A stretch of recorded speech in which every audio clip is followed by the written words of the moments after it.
Yeah. No, I used to sold the truck just so I didn't get asked. How many have heard of a ministry called Praxis? Okay, not too many hands, but a few. Well, today you're going to learn more about Praxis. I got to meet the guys from Praxis and hear about their ministry and go up and personally visit it. They've got a unique model to help both secular companies and also nonprofits be way better at what they're trying to accomplish. So I think you're going to enjoy hearing about Praxis. Dave Blanchard coming up and give us an introduction.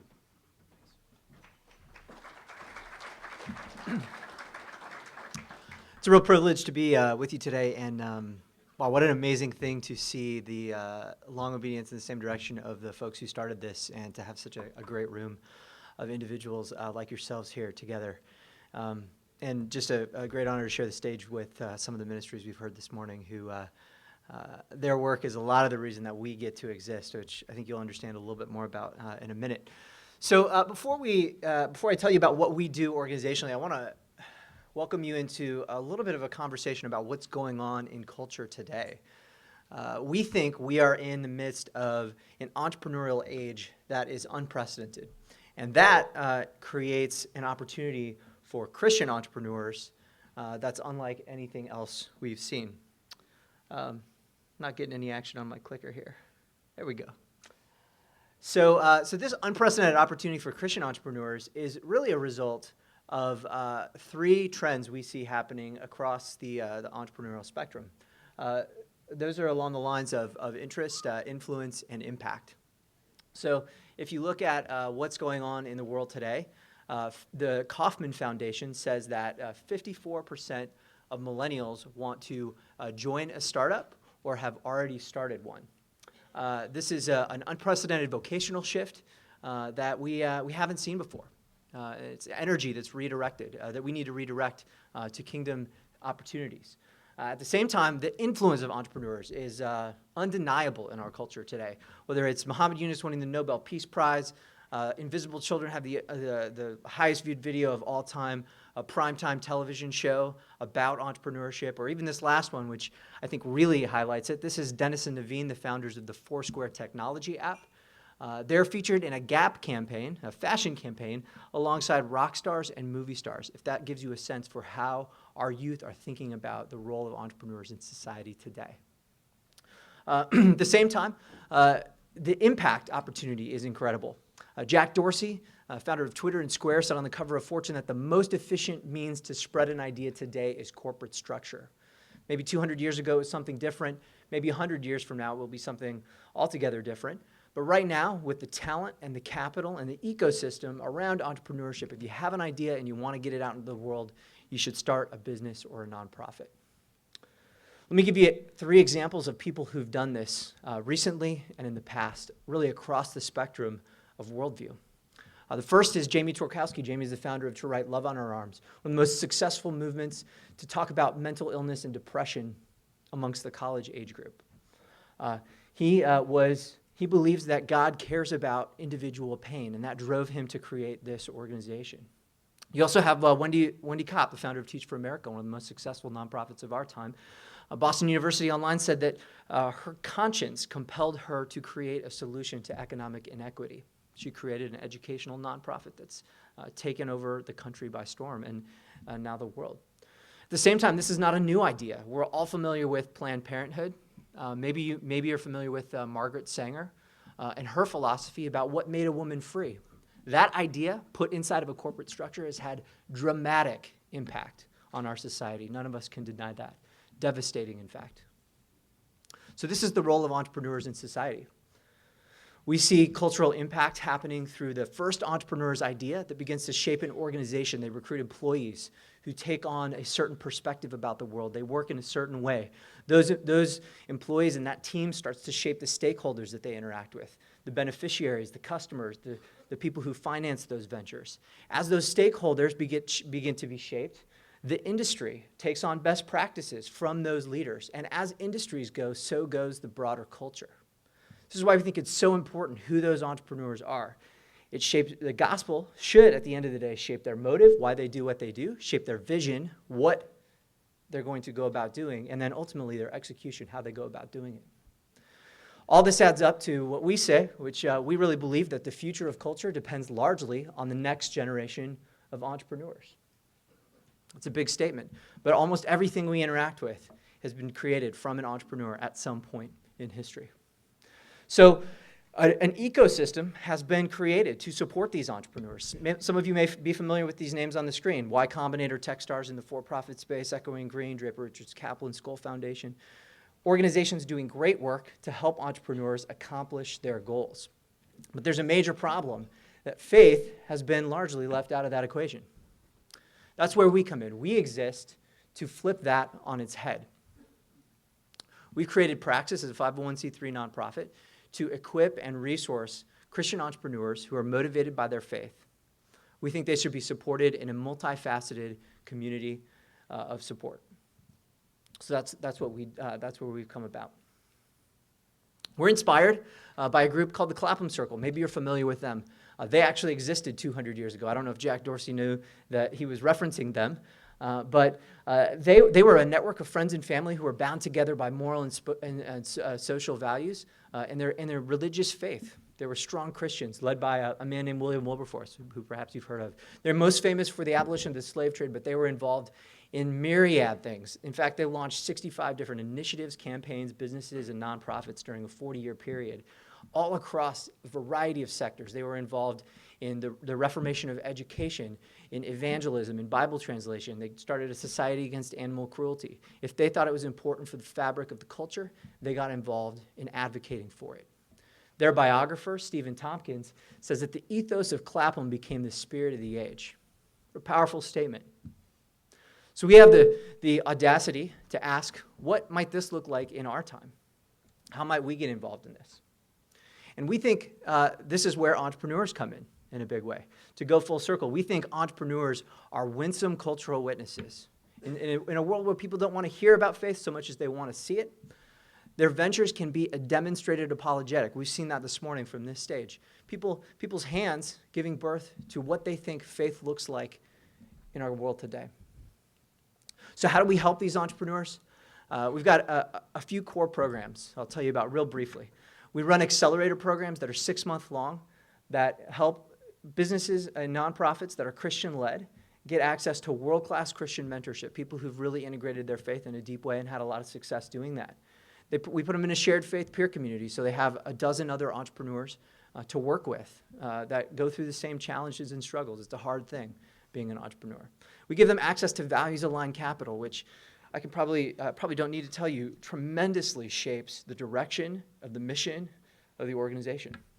And then ultimately, we're discipling these leaders, giving them spiritual formation so that they can go on to make the hard decisions that are necessary to keep their faith in this culture.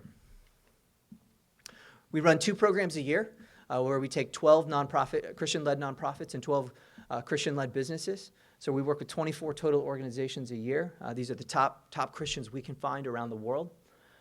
We have a couple of first gatherings that really are focused around that mentorship and organizational development and personal development.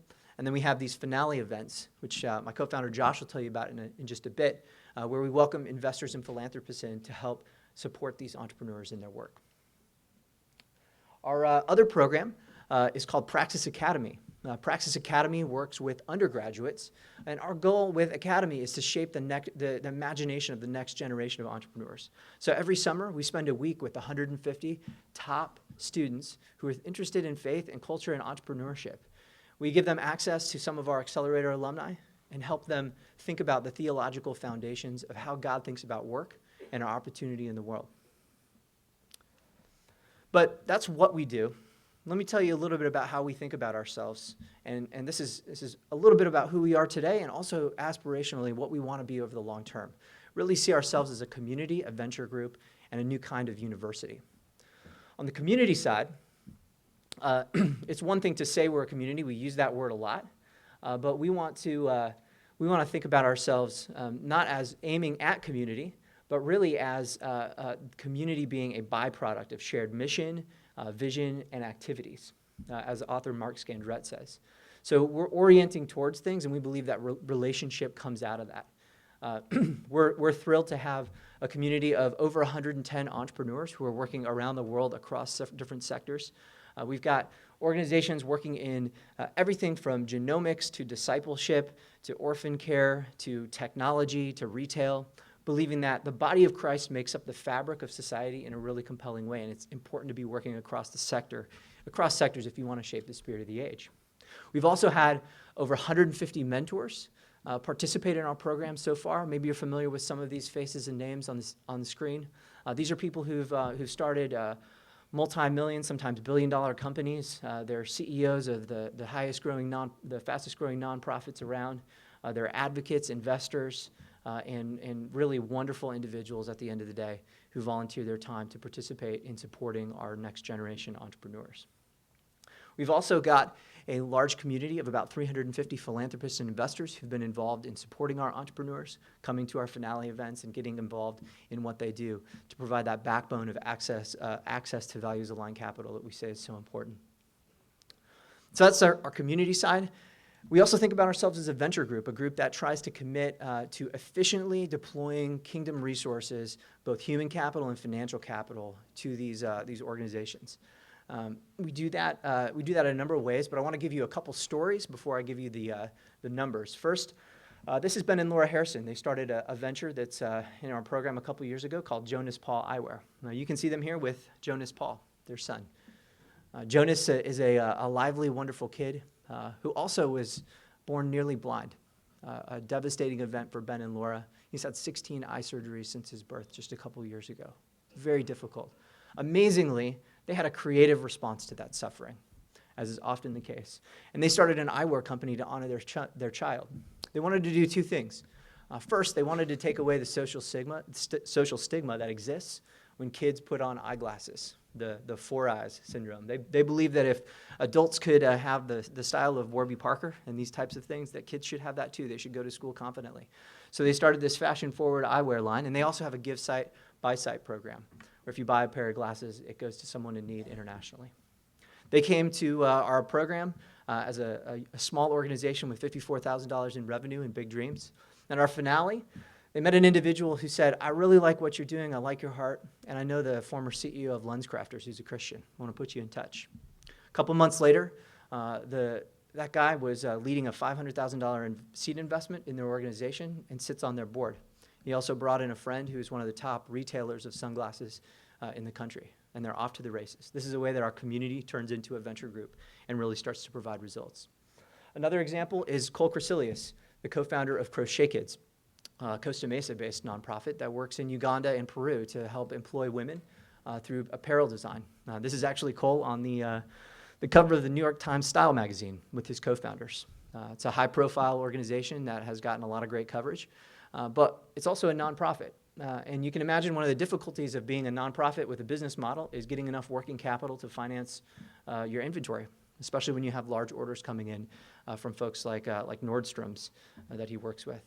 So my co-founder Josh has worked closely with him over the past 2 years to find 3 different foundations who were able to provide $750,000 in low-interest loans to give him the working capital he needs to scale up his venture and really create more jobs and opportunities. Overall, we're proud to say that so far we've been able to. This is actually over $10 million now. We've deployed to our fellows through Praxis events and relationships they've made down into these early stage entrepreneurs. Our nonprofits are growing at an annual clip of 23% per year, a great growth rate and evidence of the accelerative abilities of our mentors. And as a community, the 60 ventures in our alumni pool have over $74 million in revenue, so it's a really robust group that's growing.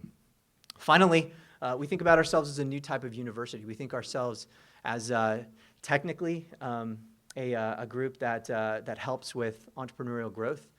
As one of our fellows said, Ryan Keith, he got more out of Praxis than his full ride at Harvard Kennedy, which is a really kind thing for him to say. But we also think about the thoughtfulness of our entrepreneurs. We want our folks to be thinking at the intersection of what's on God's heart, the theology, what's going on in the world, in culture, and then creating entrepreneurial responses to that intersection. We also think that we should have a different view on the field of entrepreneurship in general, which is really summed up well by this quote, which talks about how it says, as servant people, we are relaxed. The weight of the world is not on our shoulders. In fact, we are not the managers of society, and nor would we be if we were. We don't have to save democracy in the free world. We don't even have to save ourselves. Should we be ineffective, our cause is not lost. And should our efforts bear fruit, this will not be their justification. It goes on. I don't have enough time to keep reading it, but we really believe that there is a different model for Christian entrepreneurship in our world today. So those are the three ways we organize for impact. We really believe in this idea of a long obedience in the same direction as well. We want to work over the next 30 years with 1,000 entrepreneurs and really support them in community in a big way. And that's all part of our mission to proclaim Christ in culture through entrepreneurship and renew the spirit of the age one venture at a time. My co-founder Josh is going to come up real quickly and just share a couple ways to engage. Thanks, Dave. What a pleasure to be here today. Thank you so much. Jim and Carl and Lindsay and all the other leaders who have assembled this impressive collection of talent, all aligned towards kingdom purpose. You've got amazing energy and resourcefulness and intelligence and experience. We'd love to emulate that at Praxis. How do we build an ecosystem of support for Christian entrepreneurs? Let me tell you a few ways you can join us.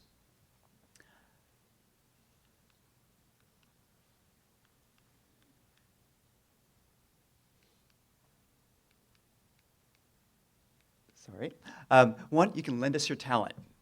If you're the owner of a business that provides legal services or accounting or human capital, these are all services that could be helpful to entrepreneurs who are building organizations. Perhaps you've got experience in a particular sector or domain or geography, and you want to apply that towards one of our fellows who are working here in Southern California. We'd love to connect you. One of the best ways you can contribute is by thinking through your circle of friends. Who are the entrepreneurs that you know who follow Jesus Christ? We're looking specifically for people who are building ventures that have marketplace momentum. They're taking an innovative approach to solving a significant problem, and they want to embody the gospel through their venture.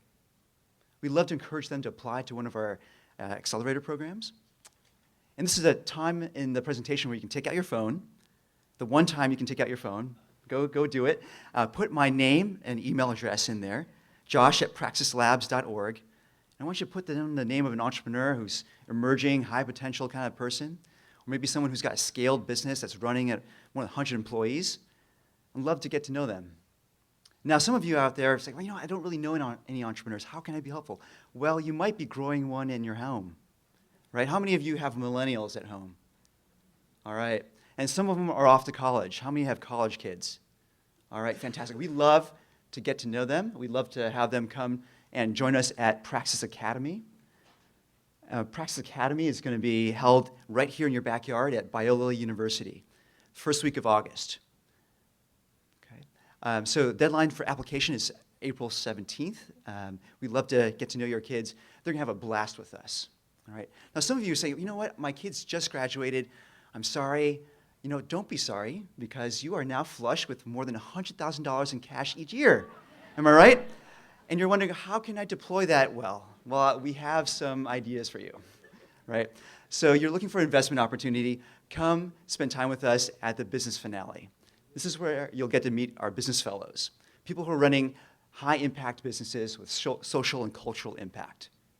Okay? Now, some of you out there are wondering, gosh, you know what? I have too much money. I've already made so much, I don't know what to do with it. We can still help you, all right? We are having an event in Naples, Florida, September 22nd. This is where you get to meet our nonprofit fellows. We have an amazing group of people coming up in our next program. We'd love to share with you what they're working on. One of them has been named by Forbes magazine as one of the 30 under 30 top entrepreneurs in the country. Another has received a $500,000 grant from Google. We have such a collection of people who are out there working on new ideas, new social impact, new spiritual impact, and we'd love to introduce you to them. So after hearing this morning's presenters, I want to go learn how to ride a horse. I want to go to law school and work for Alan. You have an amazing opportunity to invest your talent and your time, and God bless you for what you do. Thanks very much.